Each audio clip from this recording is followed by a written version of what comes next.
तुम अपने भीतर जरा ठहरो, आंखें बंद करो और अपने आप से एक छोटा सा प्रश्न पूछो। तुम रात दिन किस बात में जलते रहते हो? किस बात ने तुम्हारे जीवन की नींद छीन ली है? कौन सा बोझ है जो हर पल तुम्हारे कंधों पर रखा हुआ है? तुम सुनते हो ना भीतर से एक आवाज, लोग क्या कहेंगे? उसी आवाज ने तुम्हें कैदी बनाया है, उसी आवाज ने तुम्हें पंगु कर दिया है, उसी आवाज ने तुम्हारी स्वतंत्रता छीन ली है। और मैंने तुमसे पूछा, ये लोग कौन हैं? रुको, जरा भीतर देखो।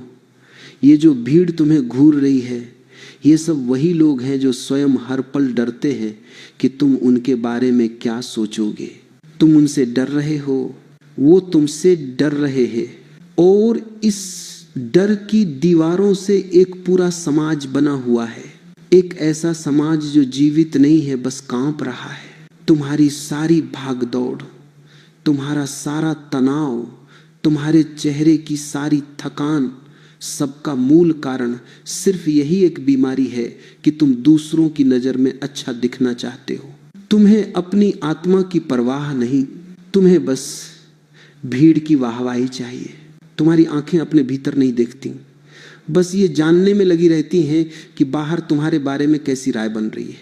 तुम कभी ध्यान से देखना, जब तुम किसी कमरे में दाखिल होते हो तो सबसे पहले तुम अपने कपड़े नहीं देखते, अपनी सांस नहीं देखते, अपने कदमों की धड़कन नहीं सुनते। नहीं, तुम सबसे पहले ये देखते हो कि कौन तुम्हें देख रहा है। तुम्हारा चेहरा उन्हीं निगाहों से आकार लेता है, तुम्हारी मुस्कान उन्हीं निगाहों से बनती बिगड़ती है। तुम्हारा पूरा व्यक्तित्व उन अजनबी आंखों का बनाया हुआ है जिनकी तुम्हारी जिंदगी में कोई भूमिका ही नहीं। तुम भीड़ के दर्पण में अपना चेहरा पहचानते हो, इसलिए तुम्हें आज तक अपना वास्तविक चेहरा मिला ही नहीं। तुम्हें बस वही पता है जो तुम दूसरों के लिए बनते रहे हो। तुम्हें यह नहीं पता कि तुम भीतर कौन हो। और जिस दिन कोई इंसान अपने भीतर झांकने की हिम्मत कर लेता है, उस दिन उसकी सारी जंजीरें टूट जाती हैं। लेकिन तुमने अपने चारों ओर इतने किले बना लिए हैं, इतनी परतें चढ़ा ली हैं कि अब स्वयं को देखने का साहस भी खो गया है। तुम्हें डर है कि अगर तुम अपने असली रूप को पहचान लोगे तो शायद वह रूप दुनिया को पसंद ना आए, इसलिए तुमने कभी खुद को समझने की कोशिश ही नहीं की। सोचो, एक बच्चा जब जन्म लेता है तब वह किसी की परवाह नहीं करता। वह रोना चाहता है तो रोता है, हंसना चाहता है तो हंसता है। वह अपनी मर्जी